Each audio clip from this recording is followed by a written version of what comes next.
അസ്സലാമു അലൈക്കും വറഹ്മത്തുള്ളാഹി തആല വബറകാതുഹു. അന്ന് അതാ ഉസ്താദ് നൂർ ഫാത്തിമക്ക് വിളിക്കുന്നു. ഹലോ നാഫിക്ക. അസ്സലാമു അലൈക്കും. വഅലൈക്കും അസ്സലാം. നൂർ മോളെ, എങ്ങനെയുണ്ട്? സുഖല്ലേ? നിനക്ക് ടെൻഷനൊന്നുമില്ലല്ലോ? നാഫിക്ക, അത് പിന്നെ ഇല്ലാതിരിക്കോ? സാരല്ല കേട്ടോ. നമ്മൾ അള്ളാഹുവിൻ്റെ പരിശുദ്ധമായ ഭവനത്തിലേക്കല്ലേ പുറപ്പെടുന്നത്. അതുകൊണ്ട് എൻ്റെ നൂർ ഫാത്തിമ ഒരിക്കലും വിഷമിക്കരുത്. ഹേയ് ഉസ്താദേ, അതില്ല, സന്തോഷമാണ്. എൻ്റെ പ്രിയപ്പെട്ട ഭർത്താവ് അള്ളാഹുവിൻ്റെ ഏറ്റവും ഇഷ്ടപ്പെട്ട സ്ഥലത്തേക്കല്ലേ പോകുന്നത്. അള്ളാഹു അനുഗ്രഹിക്കട്ടെ. എൻ്റെ ഭർത്താവിനും എൻ്റെ ഭർത്താവിൻ്റെ കൂടെ പോരുന്ന എല്ലാവർക്കും നല്ല രീതിയിൽ മഖബൂലും മബ്രൂറുമായ ഹജ്ജും ഉംറയും ചെയ്ത് തിരിച്ചു വരാനുള്ള ഭാഗ്യം അള്ളാഹു സുബ്ഹാനഹു വ തആല നൽകട്ടെ. നൂർമോളെ, പിന്നെ ഞാൻ നിന്നോട് പറയാണ്, ഇനി ഒരു പക്ഷേ ഞാൻ ഒരിക്കലും തിരിച്ചു വന്നില്ല എന്നൊരവസ്ഥ ഉണ്ടാകുകയാണെങ്കിൽ എൻ്റെ നൂർ ഫാത്തിമ ഒരിക്കലും വിഷമിക്കരുത് കേട്ടോ. അത് അള്ളാഹുവിനെ ഏറ്റവും ഇഷ്ടപ്പെട്ടവരെ മാത്രമേ അള്ളാഹു അവിടെ നിന്ന് വിളിക്കുകയുള്ളൂ. അതിൻ്റെ പ്രതിഫലത്തെക്കുറിച്ച് നിനക്കറിയാലോ ഉസ്താദേ. നിങ്ങളുടെ കഴിഞ്ഞ ക്ലാസ്സിൽ ഞാൻ കേട്ടല്ലോ. അതെ, ഖിയാമത്ത് നാൾ വരെ അവർ ഹജ്ജും ഉംറയും ചെയ്യുന്നവരായിരിക്കും. ഇനി ഖിയാമത്ത് നാൾ വന്ന് മഹ്ശറയിൽ എല്ലാവരെയും ഒരുമിച്ച് കൂട്ടുന്ന സമയത്ത് നമ്മളെല്ലാവരും വിചാരണയ്ക്ക് വേണ്ടി അവിടെ നിൽക്കുന്ന സമയത്ത് അത് മക്കയിലും മദീനയിലും വെച്ച് മരണപ്പെട്ടവരോട് പറയുമത്രേ, നിങ്ങളെന്തിനാണ് ഇവിടെ വെയിറ്റ് ചെയ്ത് നിൽക്കുന്നത്? നിങ്ങൾക്ക് പോകാം, നിങ്ങൾക്ക് സ്വർഗത്തിലേക്ക് പ്രവേശിക്കാം, നിങ്ങൾക്ക് വിചാരണയില്ല. അതല്ലേ ഉസ്താദെ? സത്യം പറഞ്ഞപ്പോൾ അത് കേട്ടപ്പോൾ എൻ്റെ ഹൃദയം വല്ലാതെ അങ്ങ് പൊട്ടിപ്പോയി ഉസ്താദെ. എനിക്കും അങ്ങനെയൊരു ഭാഗ്യം ലഭിച്ചിരുന്നെങ്കിൽ എന്ന് ഞാൻ കൊതിച്ചു പോവുകയാണ്. നൂർ ഫാത്തിമ, അള്ളാഹു സുബ്ഹാനഹു വ തആല നമ്മൾക്കെല്ലാവർക്കും ആ ഒരു ഭാഗ്യം നൽകി അനുഗ്രഹിക്കട്ടെ. ഇനിയൊരു പക്ഷേ നിൻ്റെ നാഫി ഉസ്താദിന് എൻ്റെ നൂർ ഫാത്തിമയുടെ അടുക്കലേക്ക് തിരിച്ചു വരാൻ കഴിഞ്ഞില്ല, ഒരിക്കലും നിന്നെ കാണാൻ കഴിയില്ല എന്നൊരവസ്ഥ വന്നാൽ പോലും എൻ്റെ നൂർ ഫാത്തിമ ഒരിക്കലും വിഷമിക്കരുത് കേട്ടോ. ഈമാൻ അത് മുറുകെ പിടിക്കണം. ഈമാൻ നിലനിർത്തിക്കൊണ്ട് എപ്പോഴും നിൽക്കണം. ഒരിക്കൽ പോലും അതിൽ നിന്ന് ഒരു ചാഞ്ചാട്ടവും ഉണ്ടാവരുത്. അള്ളാഹുവിൻ്റെ പ്രീതി മാത്രം ലക്ഷ്യം വെച്ച് നമ്മൾ ജീവിക്കണം കേട്ടോ നൂർ ഫാത്തിമ. എന്തെങ്കിലുമൊക്കെ അങ്ങനെയുള്ള വിഷമഘട്ടങ്ങൾ വന്നാൽ പോലും എൻ്റെ നൂർ ഫാത്തിമ ക്ഷമിക്കണം, അള്ളാഹുവിന് വേണ്ടി ക്ഷമിക്കണം. ഒരു പക്ഷേ ഞാനില്ലെങ്കിലും നമ്മുടെ കുഞ്ഞിനെ നീ വളർത്തണം. അതെ, ആ കുഞ്ഞിനെ നമുക്കൊരു പണ്ഡിതനാക്കണം, അല്ലെങ്കിൽ ഒരു പണ്ഡിതയാക്കണം. ഒരുപാട് അറിവുകൾ പകർന്ന് കൊടുക്കുന്ന, ഒരുപാട് അറിവുകൾ നേടിയെടുക്കുവാൻ അതെ ആ കുഞ്ഞിനെ നമുക്ക് വിടണം. ഇൻഷാ അല്ലാഹ് പറ്റുമെങ്കിൽ നമ്മുടെ കുഞ്ഞിനെ, അതാണായാലും പെണ്ണായാലും ശരി, ഹാഫിളത്താക്കണം. അതാണ് എൻ്റെ മനസ്സിലെ ഉദ്ദേശം. നാഫിക്ക, നിങ്ങൾ പറയുന്നത് വളരെയധികം നല്ല കാര്യമാണ്. പക്ഷേ എനിക്ക് നിങ്ങളില്ലാതെ ഈ ദുനിയാവ് പ്രയാസമായിരിക്കും നാഫി ഉസ്താദെ. സത്യമായിട്ടും എൻ്റെ നാഫിക്കയില്ലാത്ത ദുനിയാവ് അതെനിക്കൊരിക്കലും സന്തോഷകരമല്ല. അത് ഞാൻ ആഗ്രഹിക്കുന്നില്ല. സത്യമായിട്ടും അങ്ങനെ നിങ്ങൾക്കെങ്ങാനും സംഭവിക്കുകയാണെങ്കിൽ, നമുക്കൊരുമിച്ച് ജീവിക്കാൻ കഴിയാതെ അള്ളാഹുവിൻ്റെ വിളിക്ക് ഉത്തരം നൽകുകയാണെങ്കിൽ, ഇതാ തൊട്ടടുത്ത് തന്നെയായിട്ട് ഈ നൂർ ഫാത്തിമയും അള്ളാഹുവിൻ്റെ അടുക്കലേക്ക് വരും. ഇൻഷാ അല്ലാഹ് അതിനുള്ള വിധി അള്ളാഹു ഉണ്ടാകട്ടെ. അല്ലാതെ ഒരിക്കലും സന്തോഷകരമല്ലാത്ത ഈ ദുനിയാവ്, എൻ്റെ നാഫിക്കയില്ലാത്ത ഈ ദുനിയാവിൽ ഞാൻ ജീവിക്കുന്നത് എന്തിനാണ്? എനിക്ക് അതിനോട് ഒട്ടും താല്പര്യമില്ല. ദുനിയാവിൽ ജീവിക്കുകയാണെങ്കിൽ തന്നെ എൻ്റെ നാഫിക്കയുടെ കൂടെ, അതേ ഞാൻ കൊതിച്ചിട്ടുള്ളൂ. അതിനപ്പുറത്തേക്കായിട്ട് ഒന്നുമില്ല. അതെ, നിങ്ങളുടെ കൂടെ ജീവിച്ചാലാണ് ആ ജീവിതം പൂർണ്ണമാവുകയുള്ളൂ. നൂർമോളെ, എൻ്റെ മോൾ ഒരിക്കലും അങ്ങനെ ആഗ്രഹിക്കല്ലേ. ഒരു പക്ഷേ എനിക്ക് തിരിച്ചു വരാൻ കഴിഞ്ഞില്ലെങ്കിലും എന്തൊക്കെ തന്നെയായാലും എൻ്റെ മോൾ ജീവിക്കണമല്ലോ. നമ്മുടെ കുഞ്ഞിന് വേണ്ടി ജീവിക്കണ്ടേ?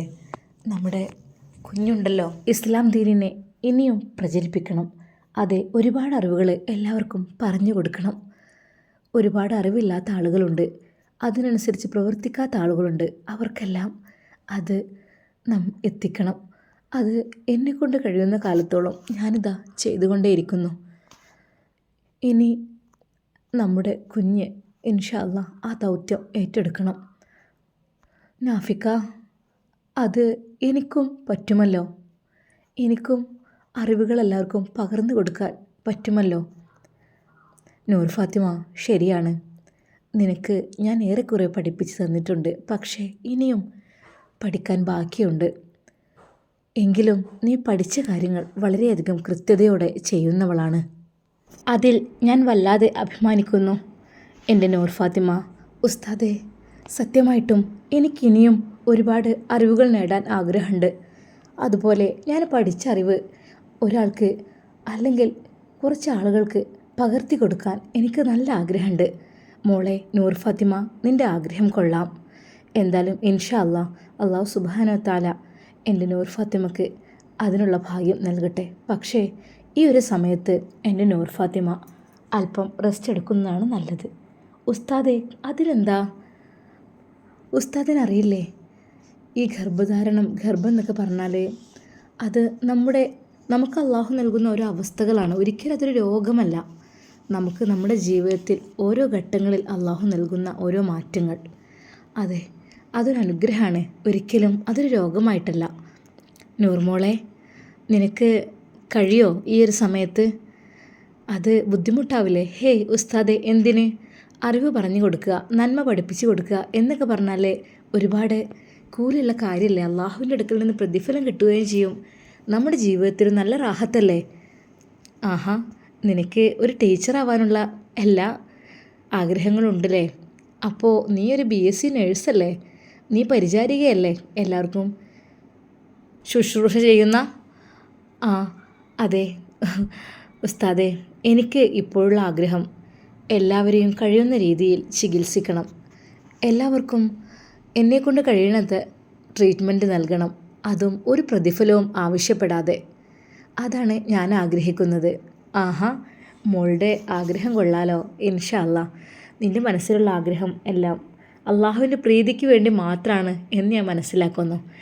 ഓക്കെ, ഇൻഷാ അല്ലാഹ്. എന്തായാലും മോളെ ഒരു 7 മാസം കൂടി അങ്ങ് കഴിഞ്ഞോട്ടെ കേട്ടോ. അതെന്താ ഉസ്താദേ? 7 മാസം കഴിയുമ്പോൾ അപ്പോഴല്ലേ എനിക്ക് റെസ്റ്റ് ഇല്ലാതെ വരിക? നമ്മളെ കുഞ്ഞുവാവ ഉണ്ടാകുമ്പോൾ. അത് ശരിയാണല്ലേ. അപ്പോൾ എന്നാൽ പിന്നെ കുറച്ചും കൂടി ആയിട്ടാവാം. എന്താ ഉസ്താദേ നിങ്ങൾക്ക് ഇത്ര പ്രയാസം? ഞാൻ ജോലിക്ക് പോവുക എന്നുള്ള രീതിയിലല്ല, ഞാൻ ആർക്കെങ്കിലും ഉപകാരം ചെയ്യുക എന്നുള്ള രീതിയിൽ അങ്ങനെ ക്ലാസ്സൊക്കെ നടത്തുന്നതുകൊണ്ട് ബുദ്ധിമുട്ടുണ്ടോ? എൻ്റെ നാഫിക്കയുടെ ഇഷ്ടം മാത്രമേ ഞാൻ നോക്കുള്ളൂ കേട്ടോ. അതിനപ്പുറത്തേക്കായിട്ട് എൻ്റെ നാഫിക്കക്ക് ഇഷ്ടമില്ലാത്ത ഒരു കാര്യം ഞാൻ ചെയ്യൂല. എനിക്കറിയാലോ, എനിക്ക് ഇഷ്ടമില്ലാത്തത് എൻ്റെ നൂർമോൾ ചെയ്യില്ല എന്ന്. എന്തായാലും അള്ളാഹു സുബ്ഹാനഹു തആല നിൻ്റെ ആഗ്രഹമൊക്കെ സാധിപ്പിച്ച് തരട്ടെ. ആമീൻ. അല്ല ഉസ്താദേ, നിങ്ങൾക്ക് ക്ലാസ്സിന് സമയമായില്ലേ? മോളെ, ഞാനതങ്ങ് മറന്നു. നിന്നോടല്ലെങ്കിൽ സംസാരിച്ചാലേ ചുറ്റുള്ളതൊന്നും എനിക്ക് ഓർമ്മയേ ഉണ്ടാവില്ല. ഉസ്താദേ, ഹജ്ജിന് പോയിട്ട് എന്നെയൊന്നും ഓർക്കരുത് കേട്ടോ. അവിടെ പോയാൽ നമ്മുടെ നാടിനെക്കുറിച്ചോ വീടിനെക്കുറിച്ചോ ഒന്നും ഓർക്കരുത് എന്നല്ലേ? ശരിയാണ്, ഞാൻ തന്നെയാണ് ക്ലാസ് എടുക്കുന്നത്. പക്ഷേ ഇപ്പോൾ പോയിട്ടില്ലല്ലോ. അത് വീട്ടിൽ നിന്ന് ഇറങ്ങുന്നത് മുതലല്ലേ. അതുവരെ എൻ്റെ നൂർ ഫാത്തിമയെ ഞാനിങ്ങനെ ആലോചിച്ചു കൊണ്ടിരിക്കട്ടെ. നിൻ്റെ കേൾക്കാൻ സുഖമുള്ള ആ മനോഹരമായ ആ ഒരു സംസാരം, അത് ഞാനിങ്ങനെ ആസ്വദിച്ചു കൊണ്ടിരിക്കട്ടെ. സത്യം പറഞ്ഞാൽ നൂർ ഫാത്തിമ, നിന്നോട് എനിക്ക് സംസാരിക്കുമ്പോൾ കൂടുതൽ വീണ്ടും ഒരുപാട് സംസാരിക്കാൻ തോന്നാണ്. എന്താ ചെയ്യുക? ഉസ്താദിൻ്റെ ഒരു കാര്യം, ഉസ്താദും തമാശ വിടട്ടോ. സത്യമായിട്ടും തമാശയല്ലടി ഉസ്താദേ. ഇതാ ടൈമായി, ക്ലാസ്സിന് ടൈമായല്ലോ. Live link വിടണേ. അത് നോട്ടിഫിക്കേഷൻ എനിക്ക് വരുമല്ലോ. ഓക്കെ എന്നാൽ ശരി. എന്നാൽ നൂർമോളെ, എനിക്ക് ഒരു സമ്മാനം നീ തന്നില്ല കേട്ടോ. എന്നും തരാറുള്ള. നാഫിക്ക പ്ലീസ്, അതൊക്കെ പിന്നെ തരാം. ഇപ്പോൾ ക്ലാസ്സിന് പോയി, എന്നാലും ഒരെണ്ണം. ഉസ്താദേ, അത് വേണ്ട, ഇപ്പം അതിനുള്ള ടൈമല്ല. എൻ്റെ ഉസ്താദ് നല്ല രീതിയിൽ ക്ലാസ് എടുത്തോളൂ കേട്ടോ. അപ്പോൾ ക്ലാസ്സിന് വേണ്ടിയിട്ട് ഞാൻ ഇതാ കാത്തിരിക്കുന്നു, ഞാനും ഉമ്മയൊക്കെ കേട്ടോ. ഇൻഷാ അല്ലാ. എന്നാൽ ശരി. അസ്സലാമു അലൈക്കും. വഅലൈക്കും അസ്സലാം വറഹ്മത്തുള്ളാ. അന്ന് അതാ ഉമ്മയും നൂർ ഫാത്തിമയും ഉസ്താദിൻ്റെ ക്ലാസ്സിന് വേണ്ടി വെയിറ്റ് ചെയ്തിരിക്കുകയാണ്. ഉമ്മ, ഇക്ക ഇപ്പോൾ വിളിച്ച് വച്ചിട്ടേ ഉള്ളൂ. എനിക്ക് സത്യം പറഞ്ഞാൽ പേടിയായി, ടൈം എങ്ങാനും വൈകുമെന്ന് വിചാരിച്ചിട്ട്. ഒരുപാട് ആളുകൾ വീക്ഷിക്കുന്നതല്ലേ ഇത്? ആ അതെ, അല്ലെങ്കിലും നാഫിമോന് ഫോൺ വിളിക്കാൻ തുനിഞ്ഞാൽ പിന്നെ സംസാരം നിർത്തൂല. അവൻ ഓരോന്നോരോന്നങ്ങനെ. അതേ ഉമ്മ, എന്നാൽ നോട്ടിഫിക്കേഷൻ വരുന്നത് വഴി നമുക്കങ്ങോട്ട് കയറാം. ആ മോളെ, ഇതാ വന്നല്ലോ. ആ സമയം ഉമ്മ ദുആ ചെയ്തു. അല്ലാഹുവേ, എൻ്റെ കുട്ടിക്ക്, എൻ്റെ മോൻക്ക് നല്ല രീതിയിൽ സംസാരിക്കുവാനുള്ള സംസാരശേഷി നീ നൽകി റഹ്മാനെ. റബ്ബിശ്റഹ്ലി സ്വദരി എന്നുള്ള ആ ഒരു ആയത്ത് ഉമ്മ ഓതുകയാണ്. അത് ഉസ്താദും എന്തൊരു പ്രഭാഷണത്തിന് മുമ്പും ഓതാറുണ്ട്. വളരെയധികം വ്യക്തതയും ശുദ്ധതയും ക്ലിയറും ഒക്കെയായി സംസാരിക്കുവാൻ അതിനുള്ള ഭാഗ്യം അള്ളാഹു നൽകുന്നതിന് വേണ്ടിയിട്ടാണ് അത് ഓതുന്നത്. അസ്സലാമു അലൈക്കും വറഹ്മത്തുള്ളാഹി തആല വബറകാതുഹു. പ്രിയപ്പെട്ട മുഅ്മിനീങ്ങളെ, നമ്മുടെ ഹജ്ജിൻ്റെ ക്ലാസ് ഇതാ ഏകദേശം നമ്മൾ പകുതി ഒന്ന് കേട്ടു. അപ്പോൾ ആദ്യം തന്നെ ഞാൻ പറയാം, നമ്മൾക്ക് നെയ്യത്താണ് പ്രധാനം. നമ്മൾ എന്തിനു വേണ്ടിയാണ് ഹജ്ജിന് പോകുന്നത്, എന്താണ് നമ്മുടെ മനസ്സിൽ എന്ന് അള്ളാഹു വീക്ഷിക്കുന്നുണ്ടാവും.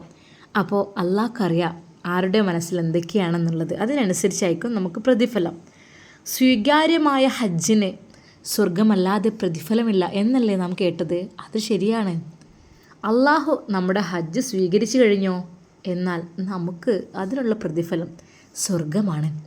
അള്ളാഹു സുബ്ഹാനഹു വ തആല നമ്മെ എല്ലാവരെയും അതിൽ ഉൾപ്പെടുത്തി അനുഗ്രഹിക്കട്ടെ. ആമീൻ.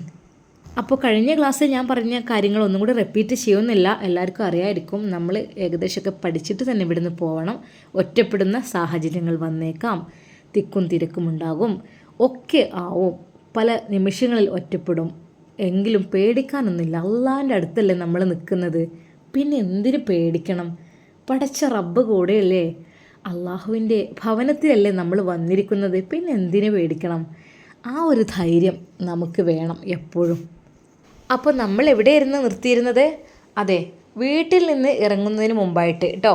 അതിന് മുമ്പുള്ള ക്ലാസ്സും കാര്യങ്ങളൊക്കെ നിങ്ങൾ ഒന്നുകൂടി റിപ്പീറ്റ് ചെയ്ത് കേൾക്കുക. അതുപോലെ ഞാൻ പറഞ്ഞു തന്ന ചൊല്ലാനുള്ളതൊക്കെ മാക്സിമം കാണാപ്പാഠം പഠിക്കാൻ ശ്രമിച്ചാൽ നമുക്ക് ഫ്ലൈറ്റിൽ നിന്നും ഒക്കെ അതിങ്ങനെ ചൊല്ലിക്കൊണ്ടിരിക്കാം. വല്ലാത്തൊരു റാഹത്തായിരിക്കും അത്.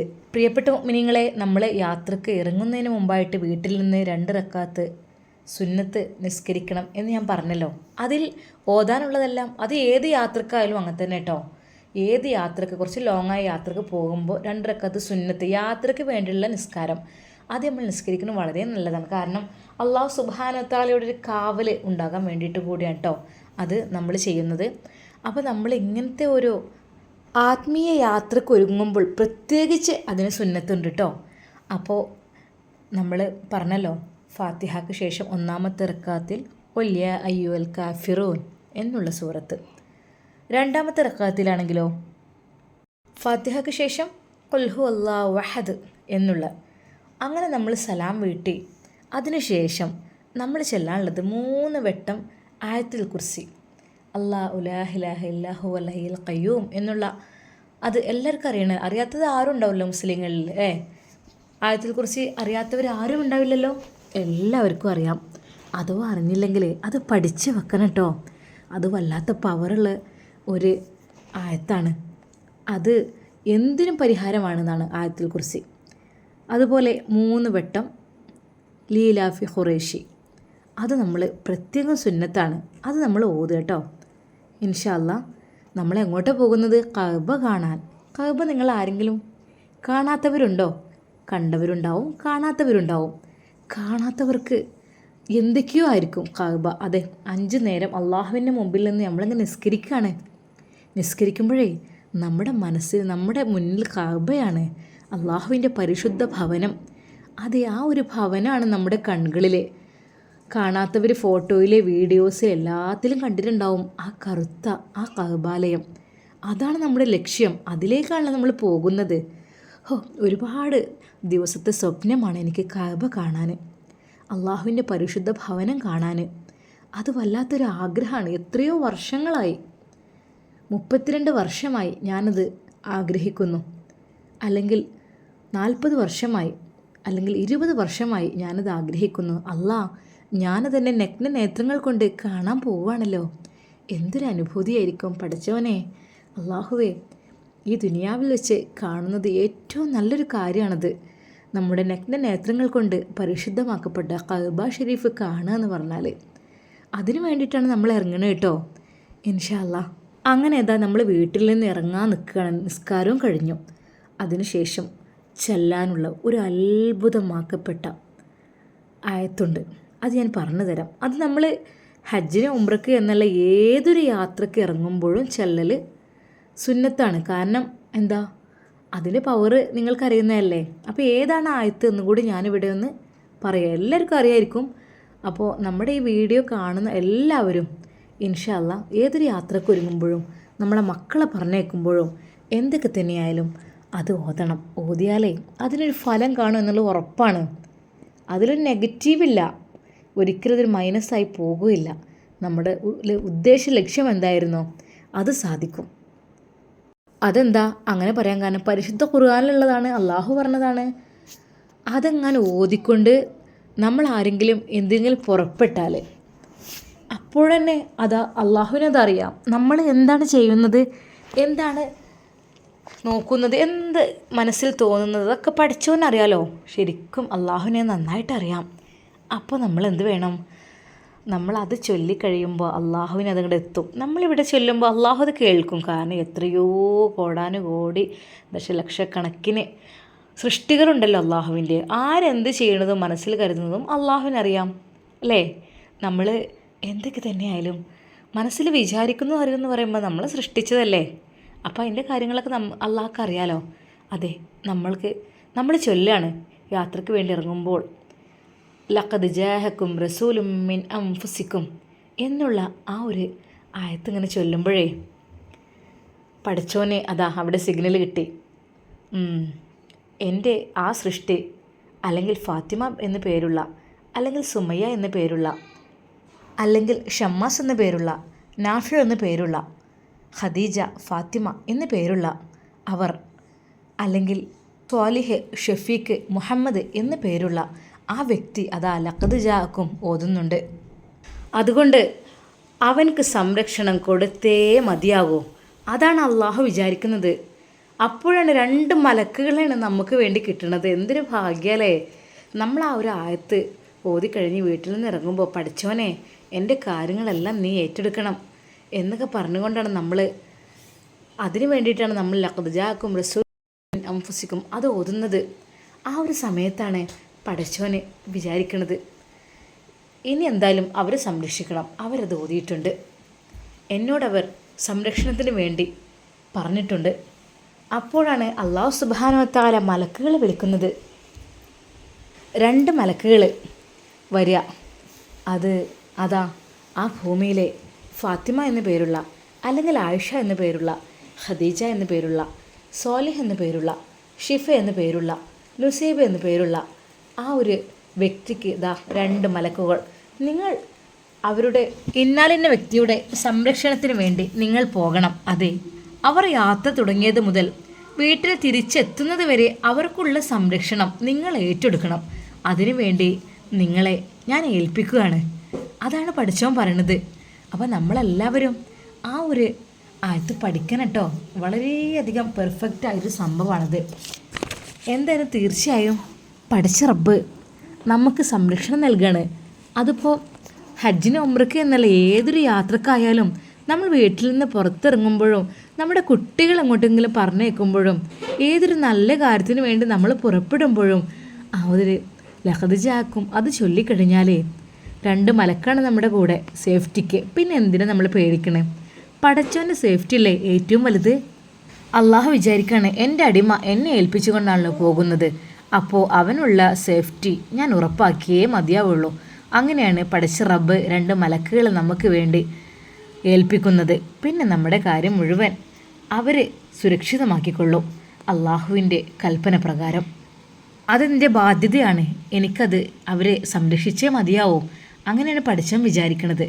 അപ്പോൾ നമുക്കെല്ലാവർക്കും അറിയുമായിരിക്കും ആ ഒരു ആയത്ത് ഏതാന്നൊക്കെ. ഇൻഷാ അല്ലാ ഞാനിവിടെ പറഞ്ഞു തരാം. ഇനിയിപ്പോൾ അതറിയാത്തവരുണ്ടെങ്കിലേ അത് കാണാതെ പഠിച്ചാൽ ഏറ്റവും ബെസ്റ്റാണ്. എന്തൊക്കെ തന്നെയായാലും നെയ്യത്തോടു കൂടി ചെയ്യണം കേട്ടോ. അപ്പോൾ എന്തായാലും നമ്മളത് പഠിച്ചെടുക്കുക. ആകെ 2 വരിയേ ഉള്ളൂ. സിമ്പിളാണ്. അത് ഏതൊരു യാത്രക്കും നമ്മുടെ മക്കളെ പറഞ്ഞേക്കുമ്പോഴും നല്ലൊരു ബിസിനസ്സിന് വേണ്ടി ഇറങ്ങുകയാണെങ്കിലും എന്തൊക്കെ തന്നെയായാലും അത് ചൊല്ലുക. അത് ഞാനിതാ ഒന്നുകൂടി പറയാം. നിങ്ങൾക്ക് എല്ലാവർക്കും അറിയുമായിരിക്കും, എങ്കിലും അറിയാത്തവരും ഉണ്ടാകും. ഇതാണത്. ലഖദ് ജാഅക്കും റസൂലും മിൻ അൻഫുസിക്കും അസീസും അലൈഹി മാ അനിത്തും അരീസും അലൈക്കും ബിൽ മുഅ്മിനീന റഊഫുർ റഹീം ഫഇൻ തവല്ലു ഫഖുൽ ഹസ്ബിയല്ലാഹു ലാ ഇലാഹ ഇല്ലാ ഹുവ അലൈഹി തവക്കൽതു വഹുവ റബ്ബിൽ അർശിൽ അലീം. ഇതാണ് നമുക്കെല്ലാവർക്കും പരിചയമുള്ളതാണ്, ഒരുപാട് ആളുകൾക്ക് അറിയുന്നതാണ്. അപ്പോൾ നമ്മൾ വീട്ടിൽ നിന്ന് ഇറങ്ങുമ്പോഴേ ഇതൊന്ന് എപ്പോഴും ചെല്ലട്ടോ. ഒരു 2 മിനിറ്റ് തന്നെ ജസ്റ്റ് ഒന്ന് നമ്മൾ പറഞ്ഞു നോക്കിയാൽ തന്നെ അത് കാണാപ്പാടം പഠിയും. അള്ളാഹുവിനെ നമ്മൾക്ക് എല്ലാ കാര്യങ്ങളും നമ്മൾ അള്ളാഹുവിനെ ഏൽപ്പിക്കുകയാണ്. അതിന് വേണ്ടിയിട്ടുള്ളതാണിത്. ഇതൊക്കെ ഓതി ഇറങ്ങുമ്പോഴാണ് നമുക്ക് വേണ്ടി അള്ളാഹു സുബ്ഹാനഹു വ തആല 2 മലക്കുകളെ തരുന്നത്, നമ്മുടെ സേഫ്റ്റിക്ക് വേണ്ടി. തിരിച്ച് വീട്ടിലെത്തുന്നവരെ നമുക്ക് കാവലായി ആ മലക്കുകളുണ്ട്. പിന്നെ നാം എന്തിനു ഭയക്കണം മക്കളെ? അപ്പോൾ എല്ലാവരും ഇത് ചൊല്ലുക. എങ്ങോട്ട് പോകുകയാണെങ്കിലും എന്തൊരു നല്ല കാര്യത്തിന് ഇറങ്ങുമ്പോഴാണെങ്കിലും അതുപോലെ തന്നെ ഇത് കാണാപ്പാടം പഠിക്കുക. അതുപോലെ നമ്മളെ മക്കൾക്ക് പറഞ്ഞു കൊടുക്കുക. പിന്നെ ഇത് ചൊല്ലുമ്പോൾ ഒരു നെയ്യത്ത് വേണട്ടോ. പടച്ചോനെ നിൻ്റെ സംരക്ഷണം എനിക്ക് നീ നൽകണമല്ല, എൻ്റെ മക്കൾക്ക് നീ നൽകണമല്ല എന്നുകൂടി നമ്മൾ പ്രാർത്ഥിക്കണം. തീർച്ചയായും നമ്മുടെ ആഗ്രഹങ്ങൾ സാധിക്കും. നമുക്ക് നല്ല സേഫ്റ്റി അള്ളാഹു നൽകും. അള്ളാഹുവിൻ്റെ സേഫ്റ്റിയേക്കാൾ വേറെ വല്ല സേഫ്റ്റി ഉണ്ടോ? ഇല്ല, ഒരിക്കലുമില്ല. ഒരു സൃഷ്ടിക്കും അതിനോളം ചെയ്യാൻ കഴിയില്ല. ഇൻഷാ അല്ലാ നമ്മളെല്ലാവരും ഇത് ചൊല്ലിക്കൊണ്ട് വീട്ടിൽ നിന്ന് ഇറങ്ങണം കേട്ടോ.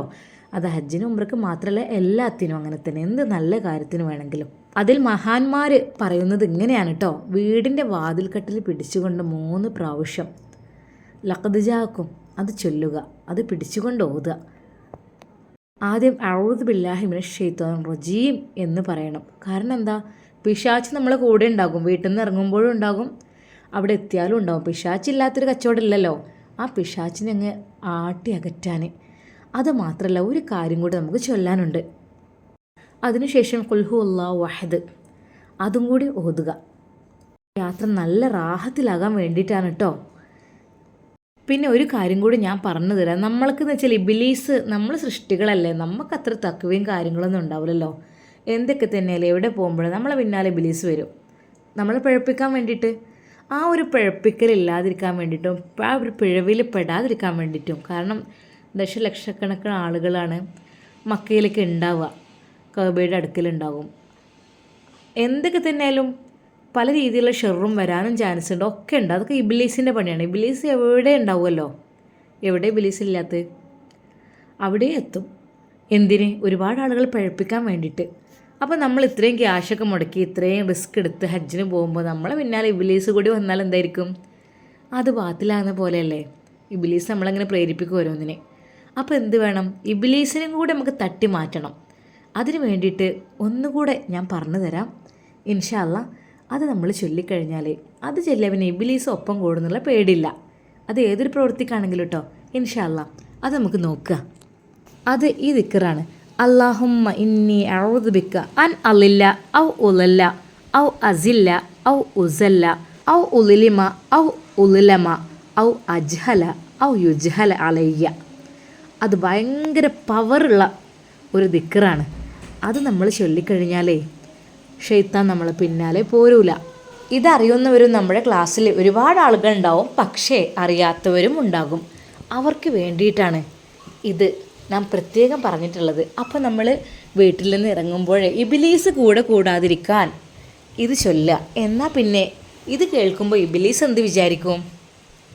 കൈഫ് ബിഹി, ഇനിയിപ്പോൾ ഇവൻ്റെ പിന്നാലെ കൂടിയിട്ട് കാര്യമില്ല, അത്രക്കും സേഫ്റ്റി അവൻ ആദ്യമേ സെറ്റപ്പാക്കി കഴിഞ്ഞു, ഇനി പോയിട്ട് കാര്യമില്ല, ഇനിയൊന്നും ഏൽക്കൂല.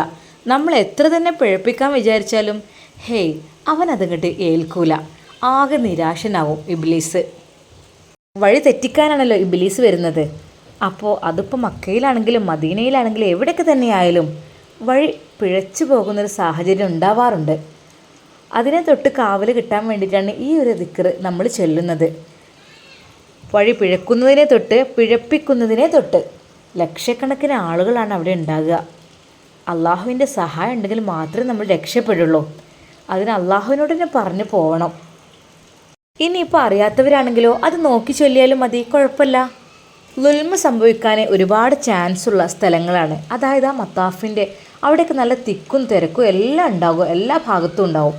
ആ തിക്കും തിരക്കിലും ആരുടെയെങ്കിലും കയ്യോ അല്ലെങ്കിൽ എന്തെങ്കിലുമൊക്കെ നമ്മുടെ ശരീരത്തിൽ തട്ടുക, അങ്ങനെയൊക്കെ ആകുമ്പോൾ അവർക്കൊരു വേദനയാകാൻ അതൊരു കാരണമാകുക. അപ്പോൾ എന്താടോ ഇങ്ങനെ ഒന്ന് മാറി നിൽക്ക്, അങ്ങനെയൊന്നും ഒരിക്കലും നമ്മൾ പറയാനേ പാടില്ല. എന്തെങ്കിലുമൊക്കെ അറിയാതെ പറ്റിപ്പോയിട്ടുണ്ടെങ്കിൽ ക്ഷമിക്കുക. നമ്മൾ അള്ളാഹുവിൻ്റെ പ്രീതിക്ക് വേണ്ടി വന്നതാണ്. അവിടെ വെച്ച് നമ്മൾ തർക്കം കൂടാൻ പാടില്ല. അതായത് നമ്മൾ നിൽക്കുന്ന സ്ഥലത്തോ അല്ലെങ്കിൽ നമ്മളിരുന്ന സ്ഥലത്തോ നമ്മളെ തൊട്ടടുത്തോ അങ്ങനെ ആരെങ്കിലും നിൽക്കുമ്പോൾ ഒന്ന് മാറി നിൽക്കടോ, അങ്ങനെയൊന്നും നമ്മൾ പറയാനേ പാടില്ല. എല്ലാവരും അള്ളാഹുവിൻ്റെ പ്രീതിക്ക് വേണ്ടി വന്നതാണ്. അപ്പോൾ ഇബ്ലീസ് നമ്മളെ കൂടെ ഉണ്ടെങ്കിൽ അങ്ങനെയൊക്കെ പറയിപ്പിക്കാൻ തോന്നും, എല്ലാവരോടും ദേഷ്യം പിടിക്കാൻ തോന്നും, അങ്ങനത്തെ അവസ്ഥയൊക്കെ വരും. അതൊക്കെ ഇല്ലാതിരിക്കാൻ വേണ്ടിയിട്ടാണ് ഈ ഒരു ദിക്റ് നമ്മളോട് ചെല്ലുവാൻ വേണ്ടി പറഞ്ഞത്. ളുൽമ സംഭവിക്കാതിരിക്കുക, അത് നമ്മളെ ഭാഗത്ത് നിന്ന് നമ്മൾ ശ്രദ്ധിക്കണം.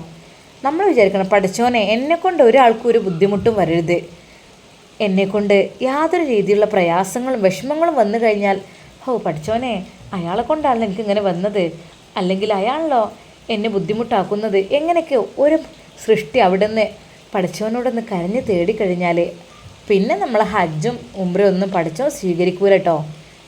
ഒരാളെ നമ്മൾ വേദനിപ്പിക്കാൻ പാടില്ല, അങ്ങനെയുള്ള സംഭവം ഉണ്ടാവരുത്. ഇബ്ലീസ് അതിനു വേണ്ടി പിന്നാലെ കൂടും. അങ്ങനെ പറഞ്ഞോ ഇങ്ങനെ പറഞ്ഞോ ദേഷ്യപ്പെട്ടോ, പാടില്ല, ഒരിക്കലും പാടില്ല. എന്തൊക്കെ തന്നെയാലും നമ്മൾ ക്ഷമിക്കണം. ഇബ്ലീസ് എല്ലായിടത്തും ഉണ്ടാവും. പിന്നെ ആ കഅബൻ്റെ തൊട്ടടുത്തും നമ്മൾ ഹജ്ജിന് പോകുന്ന ആ ഭാഗത്തും അവിടെ വെറും മനുഷ്യർ മാത്രമല്ല കേട്ടോ, ഒരുപാട് ഔലിയാക്കൾ ഉണ്ടാവും, ജിന്നുകളുണ്ടാവും, സ്വാലിഹായ ജിന്നുകൾ, റഹ്മത്തിൻ്റെ മലക്കുകളുണ്ടാവും. അവരൊക്കെ പല രൂപത്തിലായിരിക്കും.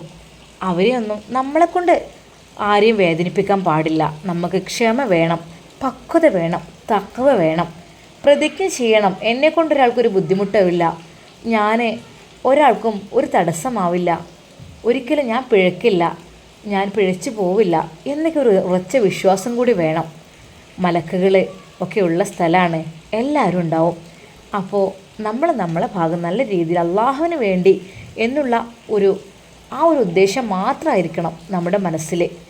ഇൻഷാ അല്ലാഹ് നമ്മൾക്കെല്ലാവരും അള്ളാഹു സുബ്ഹാനഹു വ തആല നമുക്ക് എല്ലാവർക്കും മഖ്ബൂലും മബ്രൂറുമായ ഹജ്ജും ഉംറയും ചെയ്യുവാനും ചെയ്യാത്തവർക്ക് അവിടെ എത്താനുള്ള ഭാഗ്യം ഉണ്ടാവാനും അള്ളാഹു തുണക്കട്ടെ, ആമീൻ. പിന്നെ വീട്ടിൽ നിന്ന് ഇറങ്ങുമ്പോഴേ നമ്മുടെ തടി മാത്രം ഇറങ്ങിയാൽ പോരട്ടോ, മനസ്സും കൂടെ ഇറങ്ങണം. നമ്മുടെ മനസ്സും കൂടെ പോകണം. പലരും തടി മക്കയിലായിരിക്കും, അതെ കഅബത്തിൻ്റെ അടുത്തുണ്ടാവും, പക്ഷേ മനസ്സ് മുഴുവൻ വീട്ടിലായിരിക്കും, അല്ലെങ്കിൽ നാട്ടിലായിരിക്കും, ഫാമിലിയുടെ അടുക്കലായിരിക്കും. അതുകൊണ്ട് കാര്യമില്ല. നമ്മൾ ശരീരം ഇറങ്ങുമ്പോൾ നമ്മുടെ മനസ്സും കൂടെ ഇറങ്ങണം. ചില ആളുകളുണ്ട് വീടിനെ കുറിച്ചുള്ള ചിന്തയും വീട്ടുകാരെ കുറിച്ചുള്ള ചിന്തയും കാര്യങ്ങളൊക്കെ ആയിരിക്കും, ഒരിക്കലും അത് ഓർക്കാനേ പാടില്ല. നമ്മുടെ മനസ്സും കൂടെ കൊണ്ടുപോകണം. പലരും മക്കത്ത് എത്തിയതിന് ശേഷവും അവരുടെ ശരീരം അവിടെ ഉണ്ടാവും, കർമ്മങ്ങൾ ചെയ്യുന്നുണ്ടാവും, പക്ഷേ അവരുടെ മനസ്സ് മുഴുവൻ വീട്ടിലായിരിക്കും. വീട്ടിലെ കാര്യങ്ങൾ എന്താണ്, എൻ്റെ ഭാര്യ എങ്ങനെയാണ്, എൻ്റെ മക്കൾ, എൻ്റെ ഉമ്മ ഉപ്പ, എൻ്റെ വീട്, അത് കാര്യം നോക്കുമോ, എന്തെങ്കിലും നഷ്ടപ്പെടുമോ, അങ്ങനെയൊക്കെയുള്ളൊരു ചിന്തകൾ ഉണ്ടാവും. ഒരിക്കലും അങ്ങനെ ചെയ്യരുത്. നമ്മുടെ ശരീരവും മനസ്സും അവിടെ ആയിരിക്കണം. നമ്മുടെ വീടിനെ കുറിച്ച് ഒന്നും ചിന്ത പാടില്ല.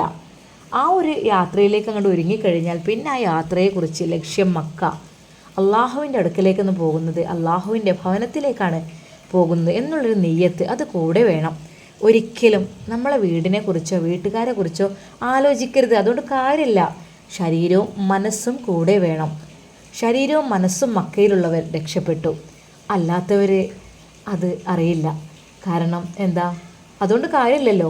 മനസ്സ് ഇവിടെ, ശരീരം ഇവിടെ, കർമ്മങ്ങളൊക്കെ ചെയ്യുന്നു, ഇവിടെ ചിന്തിക്കുന്നു, അതല്ല വേണ്ടത്. നമ്മുടെ മനസ്സ് മുഴുവനായിട്ടും ശരീരത്തിൻ്റെ കൂടെ അവിടെ തന്നെ മക്കയിൽ തന്നെ വേണം. ഇൻഷാ അല്ലാഹ് നമുക്ക് എല്ലാവർക്കും അതിനുള്ള ഭാഗ്യം അള്ളാഹു നൽകട്ടെ. യാതൊരു രീതിയിലുള്ള ഇബ്ലീസിൻ്റെ ഷർറിനെ തൊട്ടും പടച്ചവനെ കാത്ത് രക്ഷിക്കട്ടെ, ആമീൻ. ഇൻഷാ അല്ലാഹ് നമ്മൾ വീട്ടിൽ നിന്ന് എയർപോർട്ടിലേക്ക് പോകാൻ കേട്ടോ.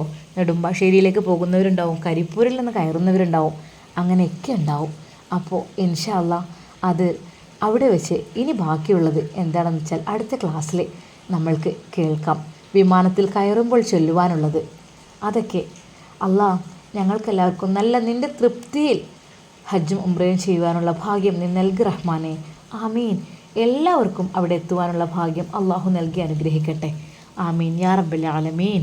അസ്സലാമു അലൈക്കും വറഹ്മത്തുള്ളാഹി തആല വബറകാതുഹു.